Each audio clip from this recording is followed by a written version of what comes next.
Yesu ashimwe cyane nongeye kubasuhuza kandi mbaha ikaze muri ibi bihe byo gusenga. Uyu ni umunsi turi busozeho amasengesho y'iminsi 7 twafashe yo kuba imbere y'Imana, dusengera itorero, dusengera igihugu, dusaba Imana kubana natwe no kudukiza. Imana ishimwe rero.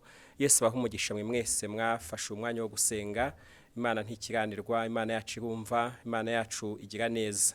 Uyu munsi turasoza iyi minsi, ariko ntabwo dusoza ibihe byo gusenga, kuko gusenga dukwiye gusenga iteka ryose, ntiturambirwe, tugahora dusenga. Twagiye tugira umugisha wo kubona inyigisho nziza zitandukanye zagiye zidufasha, zakomeje kudukundisha gusenga, kutweka umumaro wo gusenga, kandi ikizakubwira ko izi nyisho zagize umumaro nuko muri wowe utangira kugira inyota, kumva nawe wasenga, kumva watangira ugasenga. Niba waramaze gushyiraho ingamba z'uburyo ugiye gukomeza gusenga, ni icyerekana ko amasengesho hari icyo yakumariye. Uyu munsi rero ijambo turi bwigeho mu bihe bitandukanye dusoza amasengesho, nuko amasengesho atuma Imana iduha ihumure, ikaduha n'umutuzo, haba mu miryango yacu, haba mu gihugu, haba mu itorero. Iyo dusenga, iyo tugira ibihe byo gusenga, byo gusabana n'Imana, Imana igizana ihumure, ikazana n'umutuzo mu buzima bwacu. Ijambo ry'Imana turarisoma mu gitabo cya 2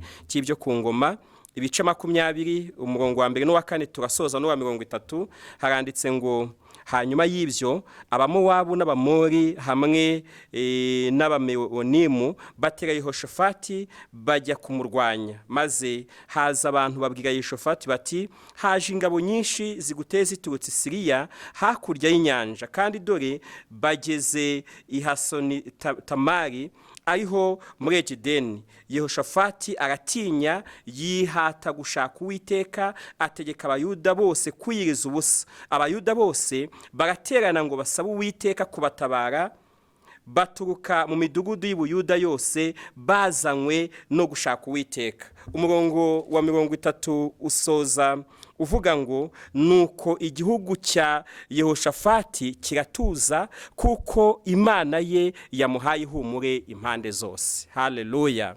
Imana ishimwe cyane. Nuko igihugu cyose kiratuza, haba umutuzo, haba gutuza. Kubera iki? Kuko Imana yamuhaye ihumure impande zose.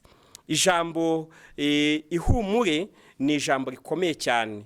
Ijambo umutuzo, ijambo witinya, wigira ikibazo, ni ijambo umuntu akenera umunsi ku wundi, kubera ko isi yuzuyemo ibidutera ubwoba, yuzuyemo ibitunaniza, yuzuyemo ibyatuma duhangayika. Ariko Imana yacu ni Imana y'ihumure, ni Imana y'urukundo, ni Imana ishaka ko tuba mu mahoro, kuko mu kintu gikomeye Yesu yasigiye abamwizera bakiri mu isi, nuko atayidukuyemo, ahubwo yayiduhiriyemo amahoro. Rero iyo tuba mu bihe byo gusenga, bituma tugira amahoro, bituma dutuza, bituma dutekana, nubwo twaba tukiri mu isi irimo umuraba, irimo umuyaga. Rero hari ijambo rikubwira ngo humura, witinya, bamahoro, kandi by'Imana igibiha abantu basenga. Buriya impamvu tugira ihumure, tugira gutuza, nuko mu bihe byo gusenga duhishurirwa iby'Imana yacu yibwira kuri twe. Ijambo ry'Imana rivuga ngo, nzi ibyo nibwira nzabagirira, ni byiza. Umva mwene data mushiki wanjye, Imana ikwibwiraho ibyiza. Iyo bihishuriwe rero, bituma urenza amaso ibyo ubona none, bituma urenza amaso imiyaga n'imiraba, ibiguteye ubwoba, ugatangira kubona ubuzima bwa hirya ya none. Iyo watangiye kubona rero, uratuza, ugakomera, bituma tudaterwa ubwoba n'ibya none, kuko gusenga bitwinjiza mu bundi buzima, bituma turenga ikirere cy'isi ya none, ahubwo tukinjira mu bindi, kuko umwuka wera ajya abasha gutuma tugira imbaraga hejuru y'ibidutera ubwoba bya none. Ibihe byo gusenga bituma rero tubaho ubuzima butuje, butekanye, nubwo twaba turi mu isi irimo induru n'urusaku. Buriya igituma tugira ihumure no gutuza, ni ukumenya no gusobanukirwa imbaraga z'uwo turi kumwe, kumenya no gusobanukirwa imbaraga z'uwo turi kumwe. Iyo twabisobanukiwe, tukamenya ko Imana tugendana ishobora byose, ifite imbaraga, ikiza, iturengera, nubwo wanyura mu gikombe cy'igicucu cy'urupfu ukumva ko itazatinya kuko muri kumwe, ubasha gutuza, ukagira ihumure.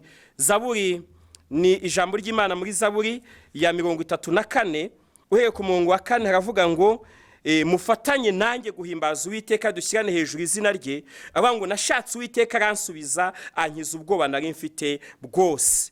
Bamurebyeho bavirwa n'umucyo, mu maso habo ntiyazagira ipfunwe iteka. Uyu munyamibabaro yaratatse, Uwiteka aramwumva amukiza amakuba n'ibyago bye byose. Marayika w'Uwiteka bambisha amahema yo kugota abamwubaha akabakiza. Marayika w'Uwiteka ajya agota, ajya atubambira amahema. Iyo twageze munsi y'ayo mahema rero turatuza. Icyo nkwifuriza uyu munsi mu gihe dusoza amasengesho ni ukukubwira ngo ibiguhagaritse umutima byose, ibigutera ubwoba byose, hamwe no gusenga Imana, mu Mana harimo amahoro, harimo umutuzo, harimo ihumure. Ndakwifuriza ko ugira umutuzo n'ihumure impande zose. Ibyo mbigusabiye mu izina rya Yesu Kristo, amen.